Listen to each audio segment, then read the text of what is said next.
Times news కి స్వాగతం. ఐబొమ్మ రవి గురించి తెలంగాణ ఆంధ్రప్రదేశ్లోని 2 తెలుగు రాష్ట్రాల్లోనూ చర్చ జరుగుతుంది. సినిమాకి వెళ్ళలేని వారికి సినిమా చూపించాడు. సినిమాకి ఒక కుటుంబం వెళ్లి చూడాలి అంటే 5,000 రూపాయలు చాలు. సినిమా టికెట్ 500 రూపాయలు ఉంటే పాప్కార్న్ డబ్బా 700 రూపాయలు, వాటర్ బాటిల్ దాదాపు 100 అవుతుంది. అంత ఖర్చు పెట్టి సినిమా చూడలేని వారికి ఐబొమ్మ ఇమ్మడి రవి సినిమా చూపించడం తప్పు ఎలా అవుతుంది అని ప్రజల నుండి సోషల్ మీడియాలో విపరీతమైన ట్రోల్ జరుగుతుంది. Welcome to CM times. 2 Telugu రాష్ట్రాల్లో ఐబొమ్మ రవి అరెస్టుపై అటు సోషల్ మీడియాలోనూ ఇటు పత్రికల్లోనూ ఛానల్స్లోనూ విపరీతమైన చర్చ నడుస్తూ ఉంది. ఇంతకీ ఐబొమ్మ రవి చేసిన తప్పేంటన్నది జనాల నుంచి విపరీతమైన ఫాలోయింగ్ ఏర్పడింది ఐబొమ్మ రవికి. దీని అంతటికి కారణం కూడా సినిమా నిర్మాతలు వందల కోట్ల రూపాయల ఖర్చు పెట్టి సినిమాలు తీసి టికెట్ల రేట్లు కూడా అదే స్థాయిలో పెంచి సొమ్ము చేసుకోవడంతో సామాన్య మానవుడికి సినిమా చూసే అవకాశం కోల్పోయారు. అయితే ఈ ఐబొమ్మ రవి పుణ్యాన రిలీజ్ సినిమా కూడా సామాన్య మానవుడు ఉచితంగా చూడటంతో ఐబొమ్మ రవి పేదలకు సినిమా థియేటర్లకు వెళ్ళలేని వారికి ఒక దేవుడుగా కనిపిస్తూ ఉన్నాడు. అంతే తప్ప ఐబొమ్మ రవి చేసిన పాపం అంటూ ఏమీ లేదు. పైరసీ చేసి అమ్ముకున్న దాఖలాలు లేవు. ఐబొమ్మ రవి సినిమాను తన గ్రూపులో విడుదల చేసి పేదలకు ఉచితంగా సినిమా చూపించాడే తప్ప అతను ఎలాంటి పాపం చేయలేదు కనుక అతను ఎలాంటి తప్పు చేయలేదనేది జనాల నుంచి వినిపిస్తున్న మాట. అయితే ఇదే క్రమంలో సినిమా ఇండస్ట్రీ పెద్దలు, పోలీస్ అధికారులు ఐబొమ్మ రవి గురించి ఏదో దేశద్రోహము రాజ్యద్రోహం చేస్తున్నట్లుగా మాట్లాడటం అందరిలోనూ చర్చనీయాంశం అయింది.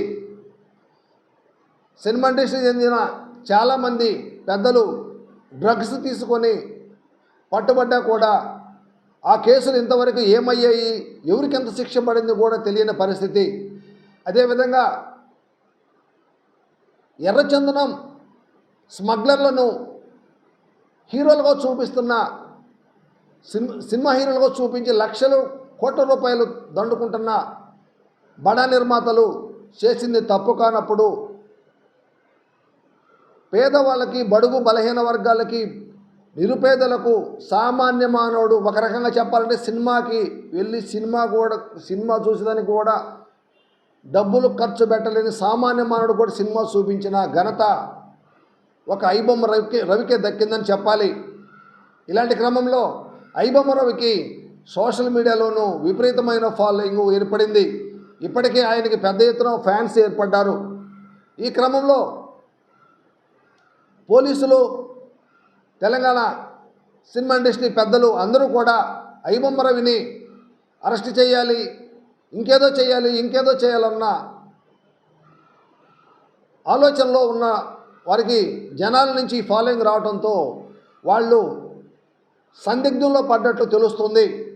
ఏదేమైనప్పటికీ ఐబొమ్మ రవికి జనాల నుంచి విపరీతమైన స్పందన ఏర్పడటంతో పాటు చాలామంది లాయర్లు ఈ కేసును మేము వాదిస్తామని ముందుకు రావటం వెనక బట్టి చూస్తే ఐబొమ్మ రవి చేసింది తప్పు ఏమీ లేదు, అందుకే మేము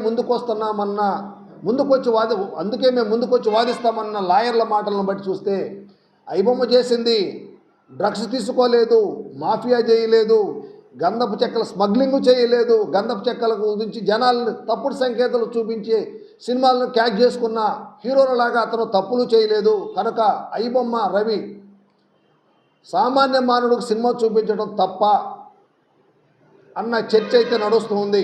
మరి ఈ క్రమంలో ఏం జరుగుతుంది ఏందన్నది కూడా తెలియాల్సి ఉంది.